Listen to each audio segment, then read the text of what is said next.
this morning, Buckeye Nation, and welcome to Is Julian Sayin the next Drew Brees edition of the OHIO podcast? Do us a big favor if you don't mind this morning and go ahead and smash that like button. Make sure you're subscribed to the channel, ring the bell, get notified every time you go live. And of course, let us know what you think about what we think down in the comments section below. Got this interesting message from a good friend of mine and someone whose opinion I trust when it comes to football very much so, from my buddy Jay. He's a member over our Patreon channel. Link below if you want to become a member of our Patreon channel. It's absolutely free. There's also a $5 membership. And if you have the extra cash and you want to be a part of the Thank You Club, you'll get this hat with a $20 purchase of a membership as well over there. Jay says, after yesterday, I'm starting to think Sayin reminds me of Drew Brees while he was at Purdue, except with a little more zip on his fastball. Of course, Drew Brees, one of, if not one of, the greatest Big Ten quarterbacks in the conference's history. Hall of Famer, one of the better quarterbacks in the NFL of all time.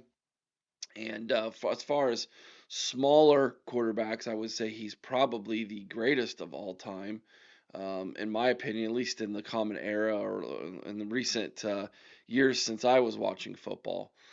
That being said, I did a little digging because this was a very intriguing comment to me and one that I felt valued my time spending some more time looking into it, digging into the stats and things. So, you could take Drew Brees' overall stats and you can average them all out, but that's not necessarily fair because he played for the most part. He played 3 seasons for Purdue.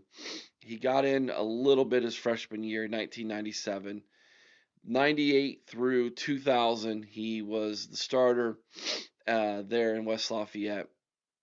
And you could take that and do that if you want, but I want to compare apples to apples. I wanted to compare his second season at Purdue, first year starting, to Julian Sayin's second season at Ohio State, first year starting, and compare the two. Now, I didn't, instead of going in and breaking down game by game and trying to average out the first 7 for Drew Brees versus the first 7 from Julian, I decided I just want to look at the totality so far.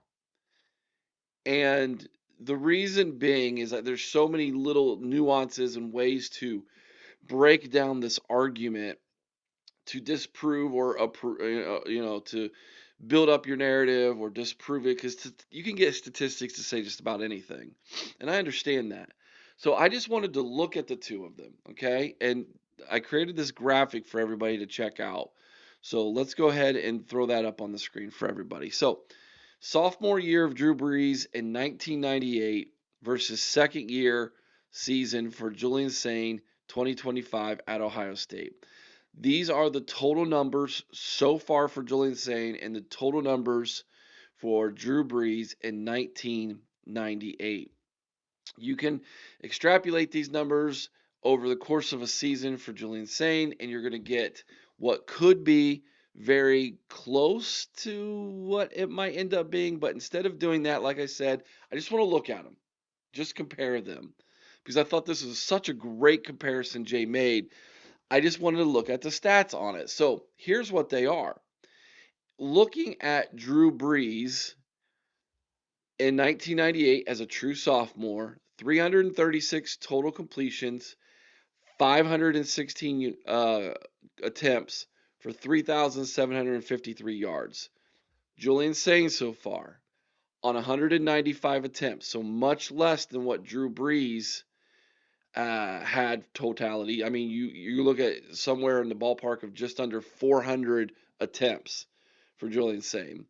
156 completions. He's going to be somewhere around 300 completions. So slightly less than what Drew had, I think. But Drew threw the football a ton more. 3,753 yards to Julian's 1,872.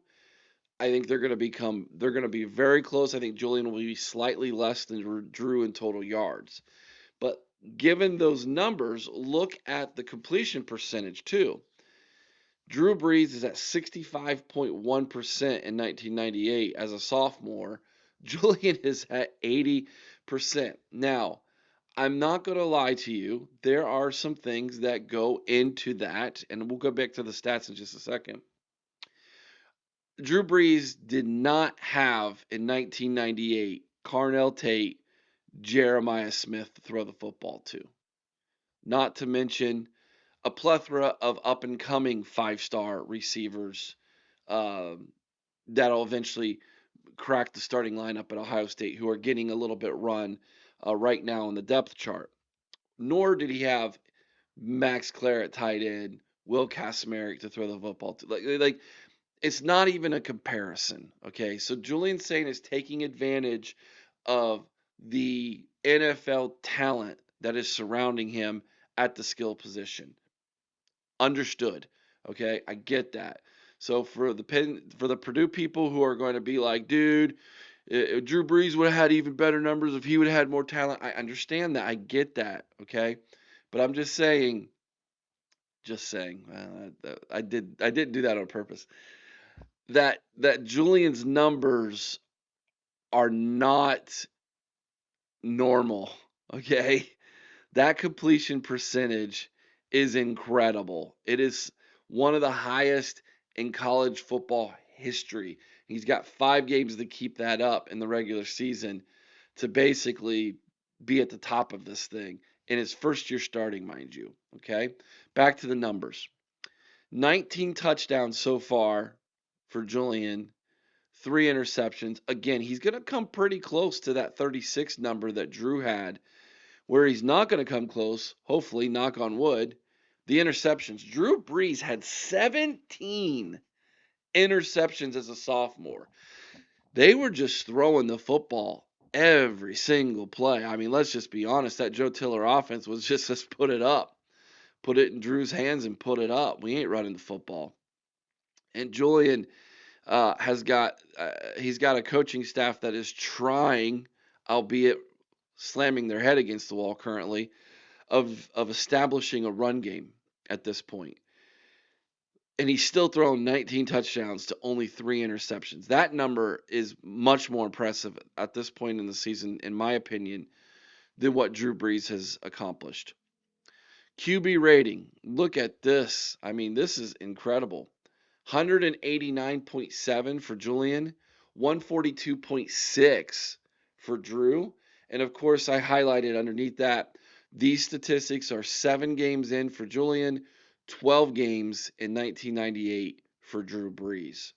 And so, Julian, in my opinion, when you look at TDs to interceptions, completion percentage, QBR, he is better at this stage in his career than Drew Brees was. And in all honesty, you give Julian more attempts, he's probably going to surpass Drew in yards as well. However, he's incredibly efficient, and they're not putting on Julian's shoulders the weight of every single game to win like Joe Tiller did in Purdue with Drew Brees. And I understand that. So I think his completion percentage, if he was going to throw the ball 516 times, probably comes down. His QBR probably comes down because I think the interceptions probably go up. But so does the yards, so does the TDs. So what do you guys think here? Is Julian Sayin comparable to Drew Brees? Is his numbers, in your opinion, better than Drew's at this stages of their career? I think they are. I think Julian Sayin's numbers are better than Drew's given the comparison. I understand different offenses, a little bit of a different era. Comparison was made by Jay. I had to look at the numbers.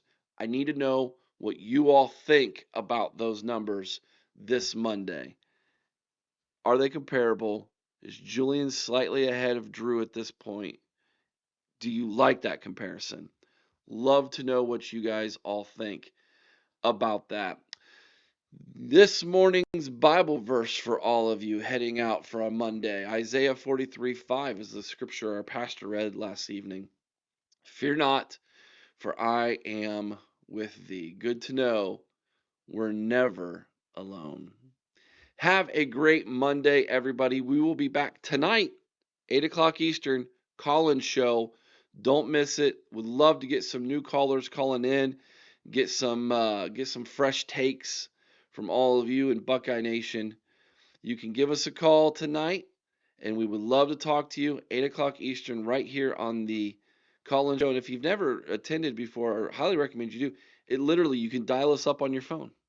You don't have to get a link and try to do the internet thing like the other shows who call themselves call-in shows are. No, this is a legitimate call-in show through your phone.